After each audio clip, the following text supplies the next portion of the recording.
So one of the things my good buddy Jeremiah Harris inspired me to do this winter is to increase my collection of Drosera capensis, Cape sundews, and other really cool sundews. And I've been happy to do that. I've found some really cool sources and some really cool plants. But one of the things I'm noticing is I want to make extras and be able to propagate these so I can share them with friends and make extras to sell. So I wanted to walk y'all through my process on that. Now, since this is just a reel, I won't have kind of the before and after, but I'll make sure to post a follow-up video later showing kind of the results of my propagation and how I do this, so y'all can see how this will work. But in the meantime, in between time, I wanted to show y'all kind of how I go about it. So this is my process.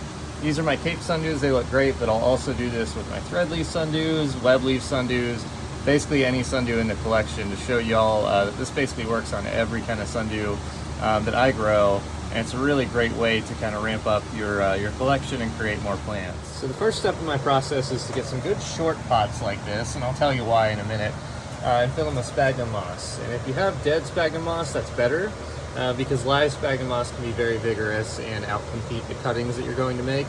But live sphagnum works great too. I have a little bit of that in here. So once I get this, I'm going to hit it with my water wand here and just get it really nice and wet. The key here is that I want to fill up this tray, and when I fill this up, I want this water level to be almost above this sphagnum moss, because when I propagate my sundews, you can do this in just pure water if all you have is a glass of water and some saran wrap. But I put the sphagnum moss here on the bottom so they have something to root out into once they get up and growing and start developing some roots. So I'm going to fill this all the way up and show you kind of where the water level's at, but you can kind of see just looking in these pots that the water level as it comes up will fill up all the way to the top.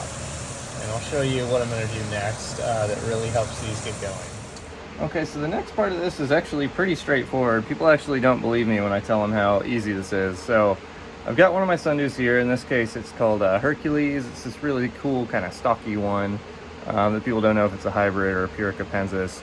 But you've got your tray here with your sphagnum moss. You can see how nice and wet it is. The water level is kind of bordering right around the top there.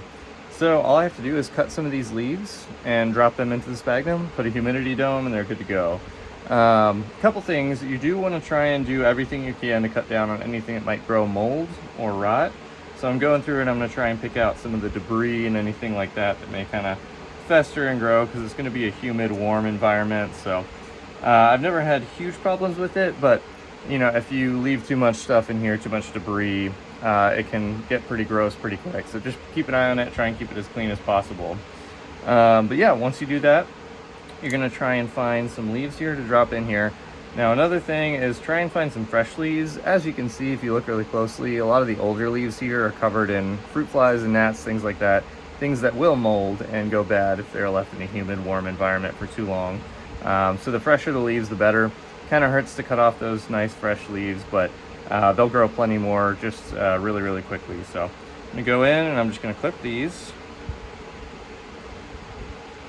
And as tempting as it can be to try and kind of cover everything and double up, you really kind of want a nice thin layer of leaves here. You don't want anything too crazy, because if they're kind of right on top of each other, they might kind of mold, they might shade each other out, they might just have kind of other problems. So, but these leaf surfaces where you see where the dew and the tentacles and all of that are is actually where your little plantlets will begin to sprout once these begin to come up and strike. So you're going to want to get that part nice and into the water and the moss, where it'll stay nice and humid and moist for the entire duration until it's able to grow new plants on its own. So I'm not going to pack this in too crazy, but the ones I do put in here, I'm going to try and kind of mush them down good into the moss so they're making good contact with that water. Remember, the most important thing is that they stay completely wet this entire time. That's what you want. You want them nice and wet. So I'm going to do this with a humidity dome so none of the air can escape. But this is what you're going to end up with. It's going to look just something like that. You're going to feel real dumb doing it because it's not going to be logical that this will grow new plants. But a few more weeks, you'll see little baby plants popping up. Give them some time, they'll get bigger and bigger, transplant them, you create new plants that way. So it takes me about 6 months from doing this to create kind of a decent sized young plant. But yeah, this is the way I do it. I'll go ahead and fill in all of these pots now with all of my different sundews. I'll throw some labels in them, throw them in a humidity dome. The other thing, you're going to want to put these under lights. If you put them under sunlight in a humidity dome, good way to kind of cook your plants, especially here in the greenhouse where it gets kind of hot. So I'll put these under artificial lights and let them come up that way. That way the temperature is a little bit more regulated. They're not getting direct UV light that's just blasting them and cooking them inside that humidity dome. But yeah, super easy way to do this. Let me know if you have any questions. This is the way I've done it, and I've been very successful with it. So I keep doing it this way. And quick little nighttime sundew update. So I've completed my sundew cuttings of all my filiformis and web leaf sundews that were outside. So as you can see, as I had it set up, I have flooded this tray. So nearly every single leaf cutting that I've taken here is submerged in water or in very, very, very, very, very, very, very damp sphagnum moss. And by doing that, I tend to have my greatest success rate, bar none. So as long as you do this, you just want to cut your sundew leaves into segments, put them in some sphagnum moss, and really flood those trays. Now I've got them under my artificial lights and my seed starting setup. I haven't tried this in sunlight. I imagine you might kind of cook your plants, as I mentioned, if you do that. So I would recommend doing this in a grow light or maybe indoors in a really sunny window if you have that. But yeah, I will follow this up in a few weeks. Once I have these starting to sprout, I'll show you what that looks like. And then in a few more weeks, they'll start growing roots and I'll separate them out and show you how I'm going to do that. And last but not least, don't forget your humidity dome. That's very important. We'll keep that water locked in there. We'll keep the air nice and humid. So make sure you do that.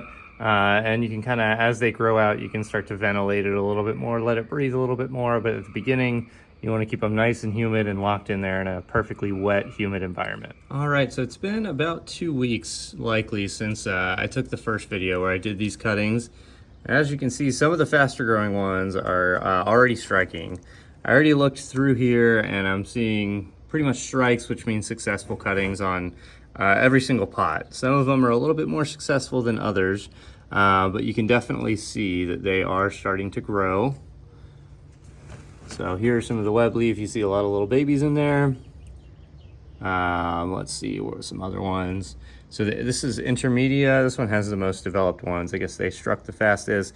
Here's some of the filiformis. You see kind of the little babies just starting to pop out on there. And before they actually leaf out, they just turn into these little calluses. So this is what you'll be looking for early on. So let me see if I can get close, but just those little bumps on the leaves. And then they eventually form little plantlets. And those plantlets will grow leaves. Developing roots from this phase, I give them about a month usually before they start making the really, really fine little roots, I'm sorry.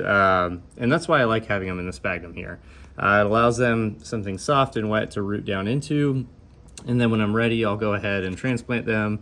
And when you do that, you just want to make sure that you keep them really, really wet all the time in high humidity, just so they can kind of gradually acclimate and get some more roots out, and from that point they grow pretty quickly. So super easy method. I'm going to post a follow-up to this video because I like being able to show the full results, but it's really almost stupid how easy this is. So if you're looking for more sundews, this is a really easy way to do it. This is how I do it. Now you've seen my secrets. So here's the end product of all of those sundew propagations. So you can see I've got some threadleaf sundews here. They're all in their cell trays.